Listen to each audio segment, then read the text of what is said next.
মানুষ কাপড় পরা জানতো না, কে শিখিয়েছেন? আল্লাহ পাক। এমনকি কিভাবে কাপড় পরিধান করতে হবে, কিভাবে চাষবাস করতে হবে, কিভাবে এই পৃথিবীতে বেঁচে থাকতে হবে, এগুলো আল্লাহ রাব্বুল আলামিন জিবরাইল আলাইহিস সালামের মারফতে শিখিয়েছেন। আল্লাহ পাক পোশাক নাজিল করেছেন। শুরুতে মানুষ গাছের ছালপাতা পরে থাকতো না, এগুলো মিথ্যা কথা। আল্লাহ রাব্বুল আলামিন আসমান থেকে পোশাক নাজিল করেছেন প্রথম। জিবরাইল আলাইহিস সালাম শিখিয়েছেন কিভাবে সুতা বুনতে হয়, কিভাবে জমি চাষ করতে হয়, কোন কোন গাছ উপকারী, কোন কোন গাছ উপকারী নয়, কোনটা আমরা খেতে পারবো, কোনটা খেতে পারবো না, কোন প্রাণী আমাদের জন্য খাওয়া ভালো হবে, কোনটা খাওয়া ঠিক হবে না, আল্লাহ পাক ওহীর মাধ্যমে জানিয়েছেন। এগুলো আমরা জানতাম না, এগুলো আমরা জানতাম। এমনকি কোন গাছে ঔষধি গুণাগুণ আছে, এটা আদম আলাইহিস সালামকে কে জানিয়েছে? আল্লাহ পাক তার ওহীর মাধ্যমে জানিয়েছেন। এই যে আমরা এখন সভ্যতা নিয়ে এত কথা বলি, সত্যি কথা হচ্ছে সভ্যতা শুরু হয়েছে নবীদের হাতে, আর সভ্যতা প্রসারিত হয়েছে নবীদের হাতে, আর সভ্যতা শেষও হবে একজন নবীর হাতে। সেই নবীর নাম কি? ঈসা আলাইহিস সালাম। Very good. সেই নবীর নাম কিন্তু ঈসা ইবনে মারইয়াম। তার হাতে সভ্যতা শেষ হবে। ওইটা লাস্ট একটা সভ্যতা পৃথিবী দেখবে অচিরেই সামনে। এই উম্মতের হায়াত কত, মানে এখন কত বছর চলছে? এই উম্মতের বয়স চলছে প্রায় 1444 বছর। 1400, এটা কত হিজরি বলেন? 1444 হিজরি। এর আগে আরো 10 বছর যোগ করতে পারেন, বা 13 বছর যোগ করতে পারেন, তাহলে 1444 আর 13 কত হয়? 54, 57 ধরা যায়। এই যে 1450 বছরের মতো। এটা হলো আমাদের এখন সময় চলছে। নবী সাল্লাল্লাহু আলাইহি ওয়াসাল্লাম নবী হওয়ার পরে 1450 বছর চলে গেছে। তো এই 1450 বছরের মধ্যে প্রথম 23 বছর আল্লাহ নবী সাল্লাল্লাহু আলাইহি ওয়াসাল্লাম নিজে ইসলাম প্রতিষ্ঠা করে চলে গেছেন। যার প্রথম 13 বছর মক্কায়, পরের 10 বছর মদিনায়। এই 23 বছর সময় নিয়ে তিনি পুরো জাজিরাতুল আরবে ইসলাম প্রতিষ্ঠা করে গেছেন। প্রতিষ্ঠা মানে কি? প্রতিষ্ঠা মানে হচ্ছে একটা সমাজের মানুষ 5 ওয়াক্ত নামাজ পড়ে, যাকাত দেয়, তারা সৎ কাজে আদেশ করে, অসৎ কাজে নিষেধ করে। একটা সমাজের মধ্যে আল্লাহ পাকের যে নাজিলকৃত বিধান, ওই অনুযায়ী ফয়সালা করা হয়। এটা হলো ইসলাম প্রতিষ্ঠা করা। আমি এখন কি করছি? আমি ইসলামের দাওয়াত দিচ্ছি। এখন আমি কি করছি?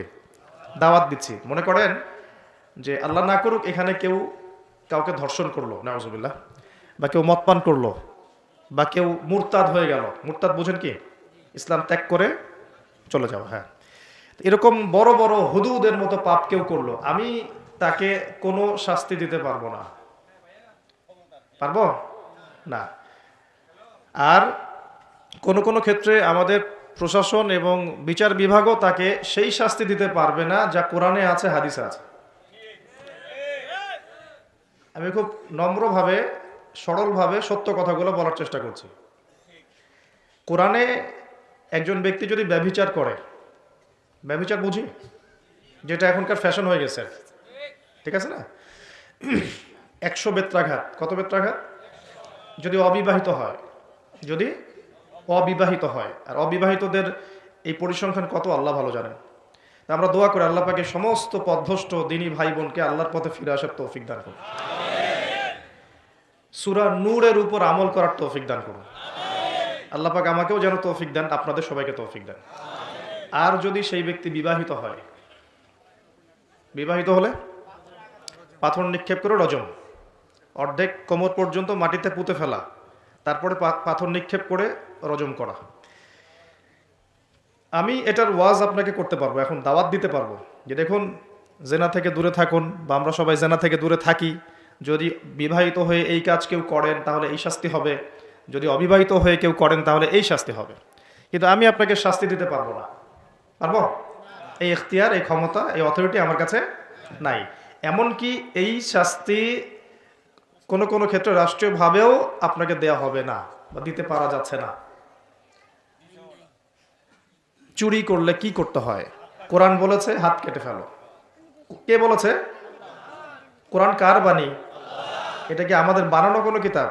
নাউজুবিল্লাহ। কোরআনের এক একটা বর্ণ, নুক্তা যে আল্লাহর পক্ষ থেকে এসেছে, কোনো সন্দেহ আছে? এবং এর মধ্যে যে প্রত্যেকটা বিষয়ের সমাধান আছে, এতে কোনো সন্দেহ আছে? তা আল্লাহ পাক বলছেন যদি কেউ চুরি করে, চোর হোক ছেলে অথবা মেয়ে, তাহলে হাতটা কেটে ফেলে দিও, কবজি পর্যন্ত। কি পর্যন্ত? কবজি পর্যন্ত। কিন্তু আমি আপনাকে এটা দাওয়াত দিচ্ছি বা সতর্ক করতে পারি, আমি এটা আপনার উপর বাস্তবায়ন করতে পারবো না, বা কোনো কোনো ক্ষেত্রে আমরা রাষ্ট্রীয়ভাবে এটা বাস্তবায়ন করতে পারবো না। এটাই বাস্তবতা। শুধু আমাদের দেশ পারবে না তা নয়, অনেক কান্ট্রি পারবে না, পৃথিবীর প্রায় বেশিরভাগ দেশই পারবে না। যেখানেই এগুলো বাস্তবায়ন করার চেষ্টা করা হবে বা কেউ করবে, তাদেরকে পশ্চিমারা কালো তালিকাভুক্ত করে ফেলবে। আমি বোঝাতে চাচ্ছি যে আল্লাহ পাকের জমিনে তার দিন কায়েম করে দিয়ে গিয়েছিলেন নবী মুহাম্মদ সাল্লাল্লাহু আলাইহি ওয়াসাল্লাম। কত বছরে? 23 বছর। তখন কি চোরের হাত কাটা হতো? হতো না? তখন কি রজমের শাস্তি দেয়া হতো? তখন কি কেউ মদ পান করলে বেত্রাঘাতের শাস্তি ছিল? আচ্ছা, তখন কি কেউ মুরতাদ হয়ে গেলে মৃত্যুদণ্ডের শাস্তি ছিল? তখন কেউ যদি ধর্ষণ করত তাকে কি কতলের শাস্তি ছিল? হত্যার বদলে হত্যার শাস্তি ছিল? হাতের বদলে হাত, চোখের বদলে চোখ, কানের বদলে কান, দাঁতের বদলে দাঁত, এই শাস্তি ছিল? মানে নবী সাল্লাল্লাহু আলাইহি ওয়াসাল্লাম যেভাবে ইসলাম প্রতিষ্ঠা করে দিয়ে গিয়েছিলেন, তাতে ইসলামটা 100% আল্লাহর জমিনে প্রতিষ্ঠিত ছিল। এবং ওই বেস বা ওই ফাউন্ডেশনের উপর দাঁড়িয়ে আরও 2.5 বছর এই বিশ্ব শাসন করেছেন আবু বকর সিদ্দিক রাদিয়াল্লাহু আনহু, যিনি ইসলামের প্রথম খলিফা। ইসলামের প্রথম খলিফা। খলিফা শব্দটা আমরা কি পরিচিত? খলিফা মানে কি? আচ্ছা, এখানে একটু বুঝেন। আল্লাহ রাব্বুল আলামিন কোরআনে 2 জায়গায় খলিফার কথা বলেছেন। কয় জায়গায়? ভাই আমি স্টাডি করেই বলছি। কয় জায়গায়? 2 জায়গায়। এক হচ্ছে সূরা বাকারায়, একটা কোথায়? প্রথম দিকে আছে। আরেকটা হচ্ছে সূরা সদে। কোন সূরায়? সদ। সূরা বাকারায় আল্লাহ পাক খলিফা বলেছেন আদম আলাইহিস সালামকে। কাকে? আর সূরা সদে আল্লাহ পাক খলিফা বলেছেন দাউদ আলাইহিস সালামকে। কাকে? আচ্ছা, এবার একটু খলিফা কি এটা বুঝি, তারপরে সামনে যাই। আল্লাহ পাক বলছেন বিসমিল্লাহির রহমানির রহিম, ওয়া ইয ক্বালা রাব্বুকা লিল মালায়েকা ইন্নী জাইলুন ফিল আরদি খলিফা। বলেছেন তো সবাই? সমস্যা হচ্ছে আমরা সবাই কোরআন তো পড়ি কিন্তু হয়তো বুঝি না, বা এর উপযুক্ত ব্যাখ্যা আমাদের সামনে হয়তো পেশ করা হয় না, কারণ আমরা তো বেশিরভাগ সময় একে অপরের গোশত খাওয়া নিয়ে ব্যস্ত আছি আর কি, তাই না? এবং এটাকে আমরা কি বলবো যে ভালো কাজ মনে করি, হকের পথ মনে করি। বস্তুত এটাই শেষ জামানা, যখন সাদাকে কালো মনে হবে, কালোকে সাদা মনে হবে, হককে বাতিল মনে হবে, বাতিলকে হক মনে হবে, যেটা ন্যায় ওটাকে অন্যায় মনে হবে, যেটা অন্যায় সেটাকেই ন্যায় মনে হবে। নবী সাল্লাল্লাহু আলাইহি ওয়াসাল্লাম বলে গিয়েছেন আনতালিদা লামাতু রাব্বাতুহা, শেষ জামানায় দাসী তার মনিবকে জন্ম দিবে। দাসী তার মনিবকে জন্ম দিবে, কখনো দাসী তার মনিবকে জন্ম দেয় না। মানে ন্যায় অন্যায়, হক বাতিল, সত্য মিথ্যা, এগুলোর মানদণ্ড উল্টে যাবে। ন্যায় হবে অন্যায়, অন্যায় হবে ন্যায়, হক হবে বাতিল, বাতিল হবে হক। যেটা সত্য সেটাই মিথ্যা মনে হবে, যেটা মিথ্যা সেটাই সত্য মনে হবে, যেটা অন্ধকার সেটাকে আলো মনে হবে, যেটা আলো সেটাকে অন্ধকার মনে হবে। আনতালিদা লামাতু রাব্বাতুহা, হালালকে মানুষ হারাম করবে, হারামকে হালাল করবে। আমার কথা বুঝতে পারছেন কি না বেশি গভীর হয়ে যাচ্ছে? আমি সহজ করার চেষ্টা করছি। এখন আসেন, আল্লাহ পাক বলছেন ওয়া ইয ক্বালা রাব্বুকা লিল মালায়েকা, হে নবী মুহাম্মদ বলেন সাল্লাল্লাহু আলাইহি ওয়াসাল্লাম, স্মরণ করেন সেই সময়ের কথা। আল্লাহ নবীকে বলা হচ্ছে স্মরণ করেন সেই সময়ের কথা, মানে মহাবিশ্বের লক্ষ লক্ষ বছর আগে, হয়তো কোটি কোটি বছর আগে। ওয়া ইয ক্বালা রাব্বুকা লিল মালায়েকা, আপনার রব এই ফেরেশতাদেরকে বলেছিলেন। কাদেরকে বলেছিলেন? কি বলেছিলেন? ইন্নী জাইলুন ফিল আরদি খলিফা, আমি এই আরদে মানে পৃথিবীতে আমার খলিফা পাঠাতে চাই। সুবহানাল্লাহ। পৃথিবীতে কেউ ছিল না এর আগে, জিন জাতি ছিল। জিন জাতি, কোন জাতি? জিন জাতি বলে একটা জাতি আছে, বিশ্বাস করেন তো নাকি? আচ্ছা, এখন এই জিন জাতি যখন ফাসাদ সৃষ্টি করে, আল্লাহ পাক ওদেরকে সরিয়ে দেন, দিয়ে আল্লাহ পাক নতুন করে কোনো সৃষ্টি পাঠানোর ইরাদা করেন। তখন ফেরেশতাদেরকে বলেন যে আমি পৃথিবীতে আমার খলিফা পাঠাতে চাই। কি পাঠাতে চাই? শব্দটা আবার বলেন, খলিফা। আচ্ছা, এবার আসেন তো ফেরেশতারা বলেন আতাজআলু ফিহা, আপনি কি এমন কাউকে সেখানে পাঠাতে চাচ্ছেন মাই ইউফসিদু ফিহা, যে পৃথিবীতে গিয়ে ফাসাদ সৃষ্টি করবে, দাঙ্গা হাঙ্গামা ফাসাদ সৃষ্টি করবে, ওয়া ইয়াসফিকুদ দিমা, এবং একে অপরের রক্ত ঝরাবে, রক্তপাত ঘটাবে। ওয়া নাহনু নুসাব্বিহু বিহামদিকা ওয়া নুকদ্দিসু লাক, অথচ আমরাই তো আপনার প্রশংসা করি, তাসবিহ পাঠ করি, কি প্রয়োজন? আপনি কি এমন কাউকে পাঠাতে চাচ্ছেন যে পৃথিবীতে গিয়ে 2টা কাজ করবে? ফেরেশতারা বলেছেন কয়টা কাজ করবে? এক, বলেন, ফিতনা ফাসাদ সৃষ্টি করবে, 2 একে অপরের রক্তপাত ঘটাবে। পুরো বিশ্বের দিকে তাকায় দেখবেন এবার, এই মানব জাতি এই 2টা কাজ করতেছে, হয় ফিতনা ফাসাদ সৃষ্টি করতেছে অথবা রক্তপাত ঘটাচ্ছে। এখানে ভাই ভাইয়ের রক্ত ঝরাচ্ছে, প্রতিবেশী প্রতিবেশীর, কোনো সময় সামাজিক এক দল আরেক দলের, কোনো সময় এক রাজনৈতিক দল আরেক রাজনৈতিক দলের, কোনো সময় এক বিশ্বের একটা দেশ আরেকটা দেশের। পুরো বিশ্বে ছোট থেকে বড় যে স্তরে আপনি উঠবেন দেখবেন রক্তপাত রক্তপাত রক্তপাত। নবীজি বলে গিয়েছিলেন শেষ জামানায় এই রক্তপাতটা প্রচুর বাড়বে, এত বাড়বে যে হত্যাকারী জানবে না কেন তাকে মারলাম, আর নিহত ব্যক্তিও বুঝবে না কেন আমি মরলাম। সুবহানাল্লাহ, চিন্তা করতে পারেন? গাজার বাচ্চারা জানে না যে কেন তাকে মারা হলো, আর যারা মারছে ওরাও জানে না কি কারণে মারছে, কি অপরাধ ওটের। ইয়েমেনের বাচ্চারা জানে না কেন বোমটা আসে পড়লো, আর যে ফেললো সেও জানে না কি জন্য ফেললাম। আপনারা রাস্তায় গন্ডগোল করতে যান অনেক সময়, যে বের হয় সেও জানে না কেন কিসের উদ্দেশ্যে লড়ছি, আর যে মারে সেও জানে না কি জন্য ভাইকে মারলাম। এটা শেষ জানা না। হত্যাকারী ব্যক্তি জানবে না যে কেন আমি হত্যা করছি, মাকতুল জানবে না যে কেন আমি মরলাম।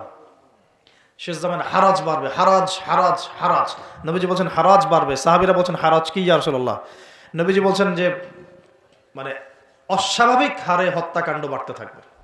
আমি পরিসংখ্যান দিয়ে দিই আপনাকে 2টা। শুধু প্রথম বিশ্বযুদ্ধেই এই 4-5 বছরের মধ্যে প্রায় 1.5 থেকে 2 কোটি মানুষ মারা গেছে। কত কোটি? আর আরো বেশি, অনেকে বলেন 2.5 কোটি 3 কোটি, আমি একটা মিনিমাম রেঞ্জ বললাম। আর দ্বিতীয় বিশ্বযুদ্ধে মারা গেছে প্রায় 6 থেকে 7 কোটি। 6 থেকে 7 কোটি।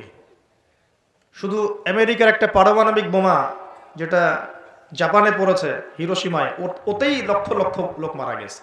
এখন পর্যন্ত ওদের যে বংশ পরম্পরা, ওই যে পারমাণবিক বোমার যে প্রভাব, এটা এখন পর্যন্ত আছে। নাগাসাকিতে যেটা পড়েছে দ্বিতীয় বোমা, ওটার নাম ছিল ফ্যাটম্যান, আর প্রথমটার নাম ছিল লিটল বয়। এইগুলো অনেক আগের বোম। আর এখনকার পারমাণবিক বোমগুলো কত শক্তিশালী এটা বলার অপেক্ষা রাখে না, একটা পুরো দেশকে এক মুহূর্তে উড়াই দিতে পারে। বাংলাদেশের মতো একটা ছোট্ট দেশ, এরকম ছোট্ট একটা দেশকে একটা বোমা দিয়ে উড়িয়ে দেওয়া সম্ভব। ইংল্যান্ডের মতো একটা দেশকে একটা রাশিয়ান হাইপারসনিক ক্ষেপণাস্ত্র দিয়ে উড়িয়ে দেওয়া সম্ভব। আর এখনকার সমরবিদ্যা নিয়ে যারা ঘাটাঘাটি করেন, তারা এটা আশঙ্কা করছেন যে প্রথম বিশ্বযুদ্ধের মতো, দ্বিতীয় বিশ্বযুদ্ধের মতো আরো একটা তৃতীয় বিশ্বযুদ্ধ হয়তোবা বিশ্ববাসী দেখতে যাচ্ছে। হয়তোবা, আল্লাহ ভালো জানেন, আমরা তো গ্যারান্টি দিয়ে বলতে পারবো না, কিন্তু পরিস্থিতি ওইরকমই মনে হচ্ছে। তবে এতটুকু জেনে রাখেন, হাদিসের মধ্যে মালহামা নামে একটা শব্দ আছে। কি শব্দ? নবীজি বলেছেন ইউফ্রেডিস নদী মানে ফোরাত নদী। ইউফ্রেডিস কোন নদী? এই ফোরাত নদী অচিরেই তার ভূগর্ভস্থ সোনার পাহাড় বের করে দিবে। ফোরাত নদী অচিরেই তার সোনার পাহাড় বের করে দিবে, এবং ওই সোনাকে নিয়ে মারামারি করতে আসবে যে মানুষগুলো, তাদের মধ্যে প্রত্যেক 100 জনের মধ্যে 99 জন মানুষ মারা যাবে। আর ওই একজন ব্যক্তি যে বেঁচে থাকবে, সে ধারণা করবে আমি সেই ব্যক্তি যে সোনাটা পাবো। আর মুসলিমদেরকে নবীজি বলছেন, তোমরা যদি ওই সময় ওই জায়গায় থাকো, কোনো মুসলমান যদি সেটা দেখে, তোমরা সেই সোনায় হাতও দিবে না। আরেকটা হাদিস এসেছে যে অচিরেই রোমকরা, পশ্চিমারা আরবদের সাথে চুক্তি ভঙ্গ করবে এবং 80টা পতাকা নিয়ে তাদের বিরুদ্ধে যুদ্ধে নেমে যাবে। কয়টা পতাকা? 80টা। এবং প্রত্যেক পতাকার নিচে থাকবে 12,000 করে সৈন্য। কত হাজার? একটা যুদ্ধে এত বেশি 99% মানুষ মারা যাওয়াটা স্বাভাবিক না, এটা অস্বাভাবিক। ঢাল তলোয়ার AK-47 যুদ্ধে এমনটা হবে না বা হয় না। হয়তো এমন কোনো অস্ত্র সেখানে প্রয়োগ করা হতে পারে, এটা আমাদের ধারণা, আল্লাহ ভালো জানেন, যেই অস্ত্রগুলো দিয়ে অল্প সময়ে বেশি বেশি মানুষ মেরে ফেলা সম্ভব। ঠিক যেমন এখনকার নিউক্লিয়ার ওয়েপেন্স বা থার্মোনিউক্লিয়ার ওয়েপেন্স হতে পারে, আল্লাহ ভালো জানেন। তো বিশ্ববাসী এরকম একটা মালহামা দেখার অপেক্ষায় আছে। এই মালহামার পরেই আসবেন ইমামুল মাহদি।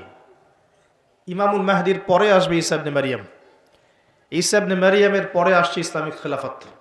ওই খেলাফত থেকে খলিফা, এই শব্দটা নিয়ে কথা বলছি এখন। আমি আবু বকর সিদ্দিকে ছিলাম রাদিয়াল্লাহু আনহু। ফেরেশতারা বলছেন, আপনি কি এমন কাউকে পৃথিবীতে পাঠাতে চান গিয়ে রক্তপাত ঘটাবে অথবা ফাসাদ সৃষ্টি করবে। যেটা বললাম এখনকার বিশ্বে দুটোই আমাদের কাজ। তো আল্লাহ পাক বলছেন ইন্নী আ'লামু মা লা তা'লামুন, ইন্নী আ'লামু মা লা তা'লামুন, দেখো আমি যা জানি তোমরা সেটা জানো না। মানে আমার কিছু শুকরগুজার বান্দা থাকবে যারা এরকম ফিতনা ফাসাদ করবে না এবং রক্তপাতও ঘটাবে না, তাদের জন্যই আমি প্রস্তুত করেছি জান্নাতুল ফিরদাউস। সুবহানাল্লাহ। তো এখন ফেরেশতাদের মতামত আপনারা শুনলেন, আল্লাহ পাকের কথাও শুনলেন। এখন আল্লাহ রাব্বুল আলামিন তার খলিফা হিসেবে সৃষ্টি করলেন তার নিজ হাতে আদম আলাইহিস সালামকে। সুবহানাল্লাহ। প্রথম মানবকে, তিনি নবীও হলেন, তিনি প্রথম মানব এবং তিনি খলিফা। এখন আদম আলাইহিস সালামকে তার স্ত্রী সহ জান্নাতে থাকতে দেয়া হলো। এই ঘটনা আপনারা জানেন। ইবলিস এসে প্ররোচিত করলো। তার আগে ইবলিসকে বলা হয়েছিল সেজদা করো, সবাই সেজদা করলো, ইবলিস করলো না। মনে আছে? এটা তো আপনারা জানেন। ওইদিকে আমি আর ওই জন্য সময় নষ্ট করছি না। ইবলিস সেজদা না করে কাফের হয়ে গেল।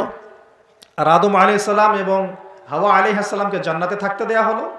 বলা হলো যে এখানে থাকো, কিন্তু ওয়ালা তাকরাবা হাদিহিশ শাজারা, এই গাছের কাছেও যাবে না। ইবলিস ফুসলিয়ে ফাসলিয়ে তাদেরকে গাছের কাছে নিয়ে গেল। যেভাবে আমাদেরকে ফুসলিয়ে পাপের দিকে নিয়ে আসে ঠিক এভাবেই। ঠিক আছে? এখন আমাদের পিতামাতা একটা ভুল করে ফেললেন। মানুষ মাত্র কি হবে? আমাদের পিতামাতা ভুল করে ফেললেন। এটাই তো হাদিসের ব্যাখ্যা যে কুল্লু বনি আদম খাত্তা, প্রত্যেকটা বনু আদমেরই কি আছে? ভুল আছে। খয়রুল খাত্তাইন আত-তাওয়াবিন, যারা তওবা করে তারা হচ্ছে উত্তম ভুলকারী। তো আমাদের পিতা কিন্তু ভুলের উপর অটল থাকলেন না। ইবলিস যেমন তার মতে অটল থাকলো যে আমি সেজদা করি নাই, তো কি হয়েছে? খলাকতানি মিন নার ওয়া খলাকতাহু মিন তিন, আমাকে সৃষ্টি করেছেন আপনি আগুন দিয়ে, ওকে সৃষ্টি করেছেন মাটি দিয়ে। এটা ইবলিসের চরিত্র। যে ভুলের উপর অটল থাকে, সংশোধন করে না, সেই ইবলিসের অনুসারী। কথা বুঝতে পারছেন? ইবলিস কি এখানে সঠিক ছিল? নাউজুবিল্লাহ, কখনোই না। আল্লাহ পাক তাকে আদেশ করেছেন, আদম কিসের তৈরি সেটা তো দেখার দরকার নাই। আল্লাহ পাক আদেশ করেছেন, বাস তোমাকে সেজদা করতে হবে। এখন আমরা যেমন আল্লাহ পাকের আদেশের সামনে অনেক সময় এরকম দলিল উপস্থাপন করি, এটা কেন করব, এটা কেন করব, তাই না? পর্দা কেন করব, নামাজ কেন পড়ব, যাকাত কেন দেওয়া লাগবে, এগুলি ইবলিসের চরিত্র। আর ইবলিস চ্যালেঞ্জ করলো আল্লাহকে, আল্লাহ পাক তাকে বের করে দিলেন, ফাখরুজ মিনহা ফাইন্নাকা রাজিম, এখান থেকে বের হও, তুমি অভিশপ্ত। ওয়া ইন্না আলাইকা লা'নাতা ইলা ইয়াউমিদ্দিন, কিয়ামত পর্যন্ত তোমার উপর লানত, অভিশাপ। ও আবার চালাক, সে বলল যে আমাকে কিয়ামত পর্যন্ত অবকাশ দিন, আনজিরনি ইলা ইয়াউমি ইউবআসুন, আমাকে কিয়ামত পর্যন্ত অবকাশ দিন।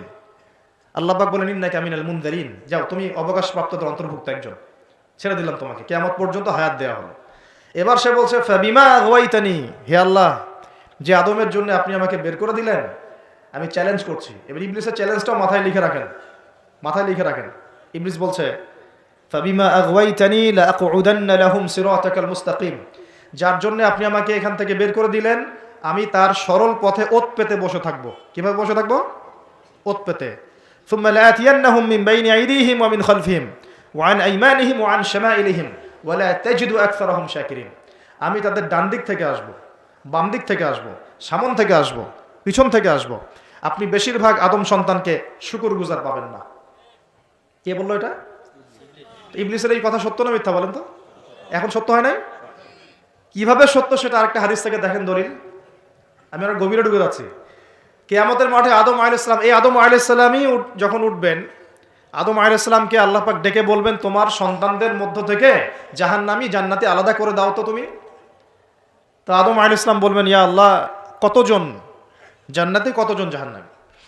আল্লাহ পাক বলবেন প্রত্যেক হাজারে 999 জনকে জাহান্নামের জন্য আলাদা করে দাও।